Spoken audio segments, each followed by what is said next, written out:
Operating profit margin ratio. Operating profit आपको पता ही है क्या होता है। अब ऑपरेटिंग प्रॉफिट मार्जिन रेशो वो फाइनेंशियल मेट्रिक है जो कंपनी का दिखाता है कि कंपनी का जो रेवेन्यू सारे ऑपरेटिंग एक्सपेंसेस को काटने के बाद बचता है वो रेवेन्यू के मुकाबले कितने परसेंटेज है। उससे as an investor, as a trader आपको काफ़ी अच्छा आइडिया लग जाएगा कि कंपनी के जो कोर ऑपरेशंस हैं, या जैसे बहुत बार क्या होता है कि कंपनी ने कोई प्रोडक्ट बेचा लेकिन वो वन टाइम में वो बार बार नहीं बेच रही है, तो वो उसका कोर ऑपरेशन नहीं हुआ।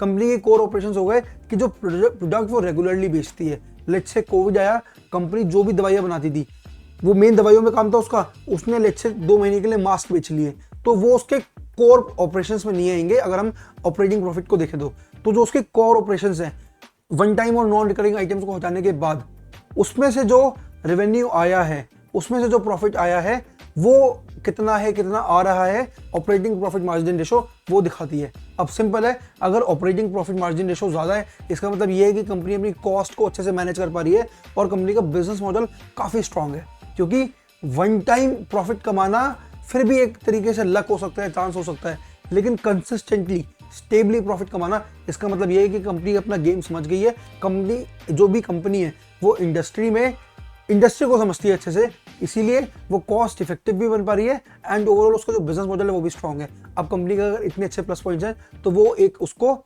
इन्वेस्टेबल बना देती है। अब आपको अगर operating profit margin ratio calculate करनी है, आपको सिंपल है, ऑपरेटिंग प्रॉफिट जो भी है कंपनी का उसको रेवेन्यू से डिवाइड कर दो, 100 से मल्टीप्लाई कर दो, आपको ऑपरेटिंग प्रॉफिट मार्जिन रेशो मिल गई। एंड जैसे मैंने बताया ऑपरेटिंग प्रॉफिट कैलकुलेट होता है जितने भी कंपनी का रेवेन्यू है उसमें से ऑपरेटिंग एक्सपेंसेस को माइनस कर दो, आपके पास ऑपरेटिंग प्रॉफिट आ जाएगा। अब ये रेशो आपको अगर एज एन आपको कंपेयर करनी है तो आप इंडस्ट्री के जो भी स्टैंडर्ड्स हैं उससे कंपेयर कर सकते हो कि इंडस्ट्री की एवरेज ये चल रही है, जिस कंपनी में आपको इन्वेस्ट करना है वो उससे ऊपर है, इससे नीचे है, तो आपको एक बेटर आइडिया मिल जाएगा। एंड आप हिस्टोरिकल डेटा भी देख सकते हो कि कंपनी जिसमें भी आप इन्वेस्ट करने की सोच रहे हो वो अच्छा परफॉर्म कर रही है या नहीं कर रही है। आपको इससे आइडिया लग गया तो आपके पास 2 चॉइसेस हैं, या तो डायरेक्टली इन्वेस्ट कर दो या फिर आप बाकी रेशियोज को भी एक्सप्लोर करो।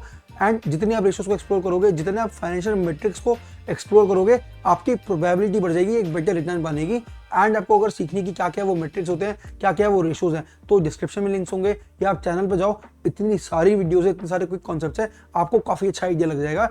एंड उन सारी वीडियोज़ को देख के, उन सारे मेट्रिक्स को एनालाइज करके पढ़ के आप काफ़ी अच्छा एक इन्वेस्टिंग या ट्रेडिंग डिसीजन बना सकते हो।